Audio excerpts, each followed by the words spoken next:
Everyone, welcome back to my mini blog. আজকের দিনটা ছিল জানুয়ারি মাসের 30 তারিখ। আজ ছিল আমাদের বান্ধবী দিয়ার মেহেন্দি অনুষ্ঠান। তো সেখানেই আমরা যাব বলে রেডি হয়ে নিয়েছি। দেখো সকলে।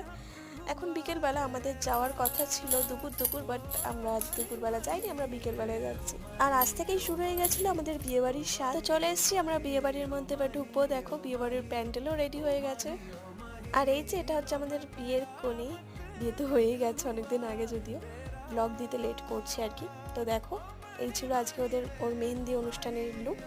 কেমন লাগছে আর মেহেন্দি অনুষ্ঠান বলে কথা, সবাইকে মেহেন্দি পরাচ্ছে, প্লাস এদিকে দেখো বাচ্চারা ডান্স করছে। আর বলি তো এখন গান শুনলে নাচার জন্য জাস্ট পাগল। আর আমিও একটু ফাঁকতালে ওর সাথে একটু ডান্স করে নিলাম আর কি। এরপর আমিও কয়েকজনকে মেহেন্দি পড়ালাম। সেরকম ভালো একটা পড়াতে পারি না, তবে ওই আর কি পড়িয়েছি কয়েকজনকে। এরপর রাতের বেলা সবাই মিলে যাওয়া হচ্ছিল গঙ্গাকে নিমন্ত্রণ করতে, যেটা আর কি নিয়ম বাঙালিদের। এরপর কোণে চলে আসলো খেতে আইবুড়ো ভাত।